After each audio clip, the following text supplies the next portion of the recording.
guys, another day, another Japan vlog. So for today's itinerary, we'll be going to Nagano. Specifically in Snow Monkey Park, where we will be visiting the snow monkeys of Nagano. So guys, if you're planning to book this trip, don't forget to use my Klook code ResidentVloggerKlook for additional discount. Sobrang marirecommend ko tong tour na to, as in ang dreamy ng place niya. But first, we had our stopover.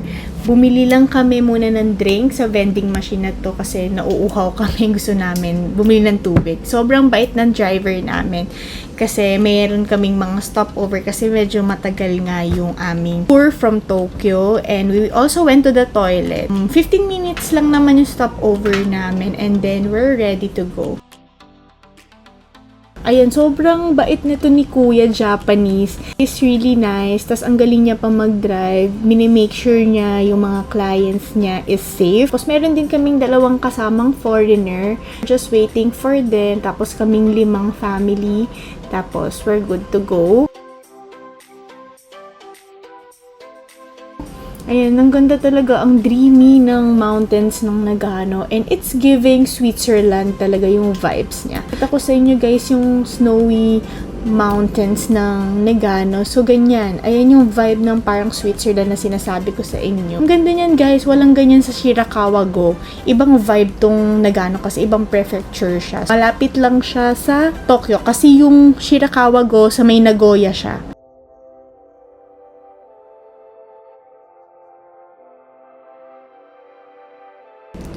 Actually guys, we're planning for a bus tour para marami, tas mas mura. Pero kasi kapag ata winter and snowy yung mga road, limited lang siya for the private cars kasi siguro slippery din kasi siya. Kailangan mag-ingat din talaga. You have to check the weather first kasi masara tong mga roads na to kasi may snowstorm daw. Hindi makakadaan. Kamastuck lang kayo dito.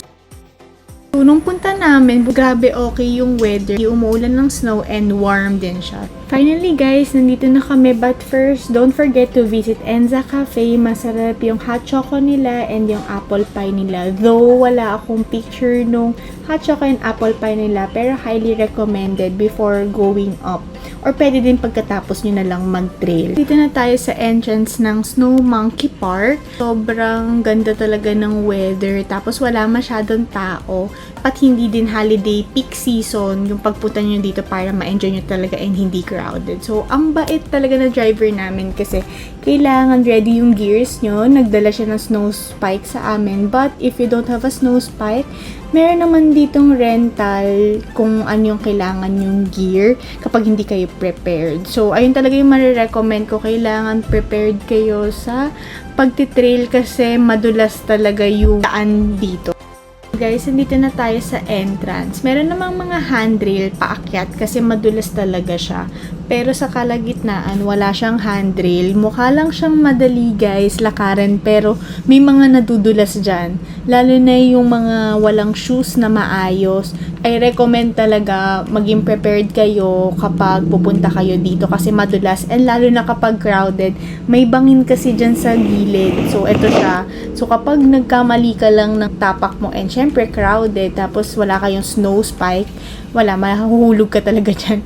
Actually, meron dyang mga tourist na nahulog, pero buti may mga tumulong naman na mababait. Ayun guys, para lang din for your safety. So, kaya na-appreciate namin yung driver namin kasi bigyan kami ng snow spike and we're not prepared for the trail kasi akala namin manageable yung paglalakad dito. Okay lang, carry lang yung sa snow, but no, kailangan mo ng snow spike sa shoes kapag hindi pang snow yung inyong dalang shoes. So, guys, malapit na tayo. Sobrang is talaga to for the snow monkeys.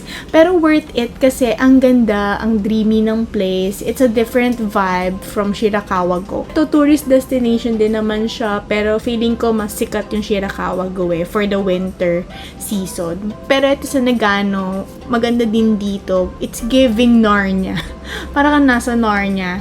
So yan guys, ang ganda, tingnan nyo, walang tao, hindi siya crowded nung pumunta kami. Kita kami dito is first week ng January. So after the holiday season, kapag tipong January 1 yung punta nyo dito, feeling ko kaming tao kasi mostly ng mga tourists sa mga probinsya. Kung pupunta kayo dito, pinaka best time to go here nang hindi crowded is after the New Year. Yung hindi dagsaan yung mga tourist kasi alam ko kaya maraming tourist ng January 1 sa mga nearby na prefecture sa Tokyo kasi sarado lahat ng stores sa Tokyo. Kaya yung mga tourists, pumupunta sila sa mga probinsya, and this time hindi kami saktong January 1 kasi last year sobrang crowded mga nearby na prefecture dito sa Tokyo. Ayan, maluwag siya, 'di ba guys?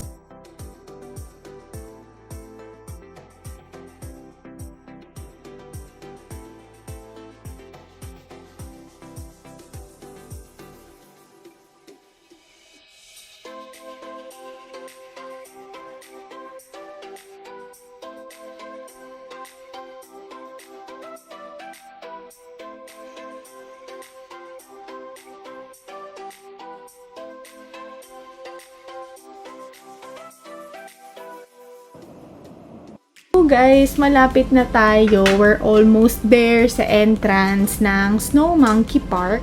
Ayan ang dreamy. Pwede kayo magpa-picture dyan. Dulas pa rin yung kalsada. Makikita nyo yung sunrise, sunset. Depende sa kung ano oras kayo pupunta. Pinaka-earliest na punta dito, maganda. Hindi pa crowded.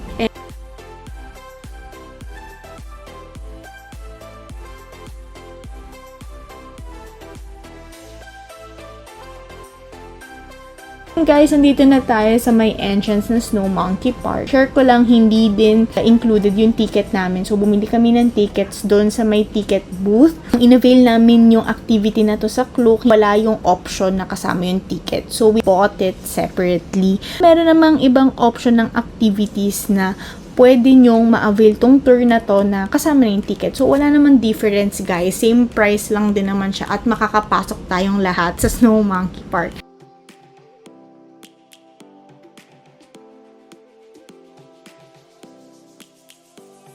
Dito na tayo guys. Ito yung souvenir shop dito sa may Snow Monkey Park. Maliit lang naman siya. Tapos kung gusto niyo lang ng souvenir, kapunta kayo Snow Monkey Park. So, bumili na lang kayo guys dyan. So, itong closing pala ng Snow Monkey Park is until 4 o'clock p.m. So, guys, dapat tapos na kayo sa lahat ng picture-picture nyo dyan sa Snow Monkey Park kasi maaga magsasara yung Snow Monkey Park mga 4 p.m. and maglalakad pa kayo pababa.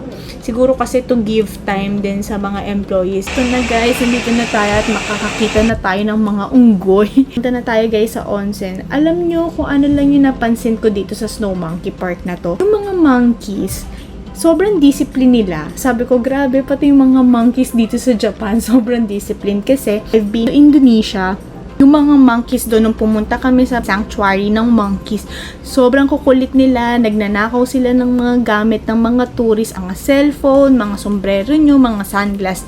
Pero nagulat talaga ako nung pumunta ako dito sa Snow Monkey Park. Kasi nadadaan-daan lang namin yung mga snow monkey, hindi kami ginagalaw. Parang nonchalant din talaga sila. And sobrang cute nila guys in person, as in, it's my first time to see a snow monkey. So sobrang na-appreciate ko tong tour na to. Ayan guys, so chill-chill lang sila dyan, kung ano lang yung binibigay sa kanilang pagkain ng mga employees. So guys, kahit gusto nyo sila bigyan ng pagkain or pakainin, bawal nyo talaga sila bigyan ng pagkain. Parang ayun na lang din yung respect natin sa mga Japanese na employees doon. So ayun lang yung pinaka-rule. And please don't touch them. Bawal din sila hawakan. Siguro kasi baka kalmutin kayo or awayin kayo, something like that. So ayun lang naman yung mga rules, and then other than that, you can enjoy the monkeys. Ayan. So, ang dami nagpipicture sa mga monkeys na yan. Ang saya kasi, ganyan lang yung ginagawa nila. Kumakain lang sila kung ano yung mga binibigay sa kanila ng mga employees dun sa Snow Monkey Park.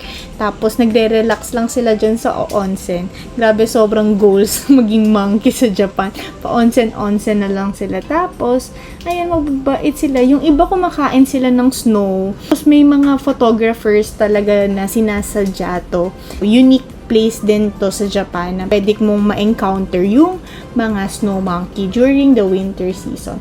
Though, alam ko maraming snow monkey parks din around Japan, but this is one of the famous snow monkey parks in Japan near Tokyo. So, 2 to 3 hours lang naman siya away from Tokyo and pwede siyang i-day tour. So, Nagano is a different prefecture and it's one of the dreamy places when you want to visit winter season in Japan. So, ayun yung isa sa mga dreamy places, lalo na kapag like me, from a tropical country tourist. So, sobrang na-appreciate ko to kasi walang ganito sa Pilipinas. Ayun guys, so tapos na tayo and nag-announce na yung employees na okay, it's closing time.